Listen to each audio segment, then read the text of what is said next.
In Congress, July 4, 1776, the unanimous declaration of the 13 United States of America. When in the course of human events it becomes necessary for one people to dissolve the political bands which have connected them with another, and to assume among the powers of the earth the separate and equal station to which the laws of nature and of nature's God entitle them, a decent respect to the opinions of mankind requires that they should declare the causes which impel them to the separation. We hold these truths to be self-evident, that all men are created equal, that they are endowed by their Creator with certain unalienable rights, that among these are life, liberty, and the pursuit of happiness. That to secure these rights, governments are instituted among men deriving their just powers from the consent of the governed. That whenever any form of government becomes destructive of these ends,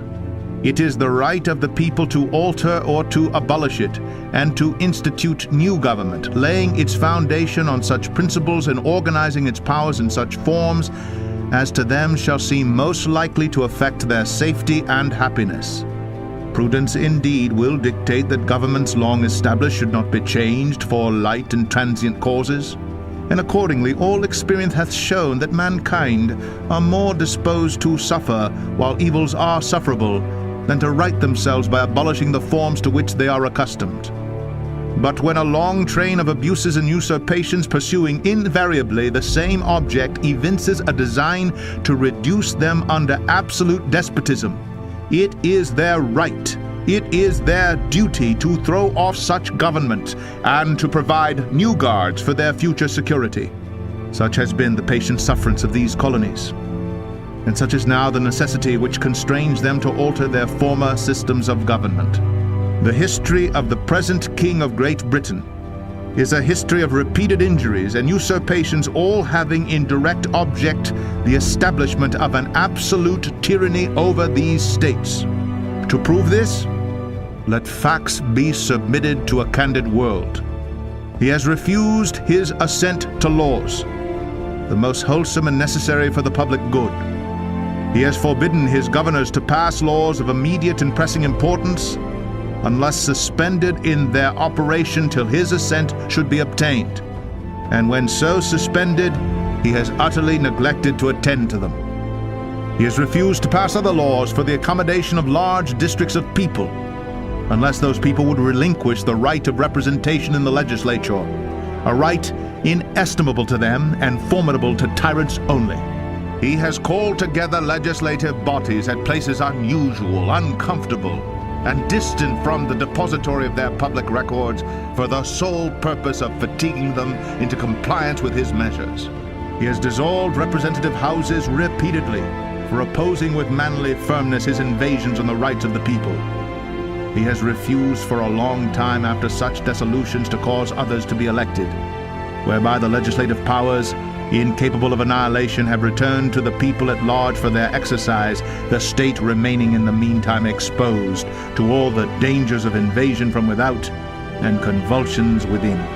He has endeavored to prevent the population of these states, for that purpose obstructing the laws of naturalization of foreigners, refusing to pass others to encourage their migrations hither, and raising the conditions of new appropriations of lands.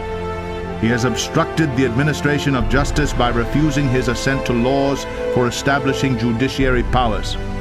He has made judges dependent on his will alone for the tenure of their offices and the amount and payment of their salaries. He has erected a multitude of new offices and sent hither swarms of officers to harass our people and eat out their substance.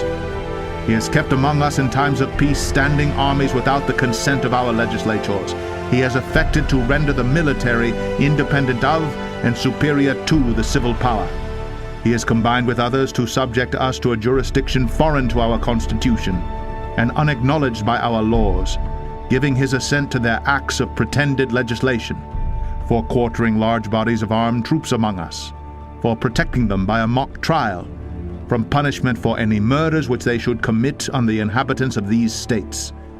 for cutting off our trade with all parts of the world, for imposing taxes on us without our consent, for depriving us in many cases of the benefits of trial by jury, for transporting us beyond seas to be tried for pretended offenses, for abolishing the free system of English laws in a neighboring province, establishing therein an arbitrary government, and enlarging its boundaries so as to render it at once an example and fit instrument for introducing the same absolute rule into these colonies, for taking away our charters, abolishing our most valuable laws, and altering fundamentally the forms of our governments, for suspending our own legislators and declaring themselves invested with power to legislate for us in all cases whatsoever. He has abdicated government here by declaring us out of his protection and waging war against us. He has plundered our seas, ravaged our coasts, burnt our towns, and destroyed the lives of our people. He is at this time transporting large armies of foreign mercenaries to complete the works of death, desolation, and tyranny, already begun with circumstances of cruelty and perfidy scarcely paralleled in the most barbarous ages, and totally unworthy the head of a civilized nation. He has constrained our fellow citizens taken captive on the high seas to bear arms against their country, to become the executioners of their friends and brethren, or to fall themselves by their hands. He has excited domestic insurrections among us, and has endeavored to bring on the inhabitants of our frontiers, the merciless Indian savages whose known rule of warfare is an undistinguished destruction of all ages, sexes, and conditions. In every stage of these oppressions, we have petitioned for redress in the most humble terms. Our repeated petitions have been answered only by repeated injury. A prince, whose character is thus marked by every act which may define a tyrant, is unfit to be the ruler of a free people. Nor have we been wanting in attention to our British brethren. We have warned them from time to time of attempts by their legislature to extend an unwarrantable jurisdiction over us. We have reminded them of the circumstances of our emigration and settlement here. We have appealed to their native justice and magnanimity, and we have conjured them by the ties of our common kindred to disavow these usurpations, which would inevitably interrupt our connections and correspondence. They too have been deaf to the voice of justice and of consanguinity. We must, therefore, acquiesce in the necessity which denounces our separation and hold them, as we hold the rest of mankind, enemies in war, in peace friends. We, therefore, the representatives of the United States of America, in General Congress, assembled, appealing to the Supreme Judge of the world for the rectitude of our intentions, do, in the name and by the authority of the good people of these colonies, solemnly publish and declare that these united colonies are and of right ought to be free and independent states, that they are absolved from all allegiance to the British Crown, and that all political connection between them and the state of Great Britain is and ought to be totally dissolved, and that as free and independent states they have full power to levy war, conclude peace, contract alliances, establish commerce,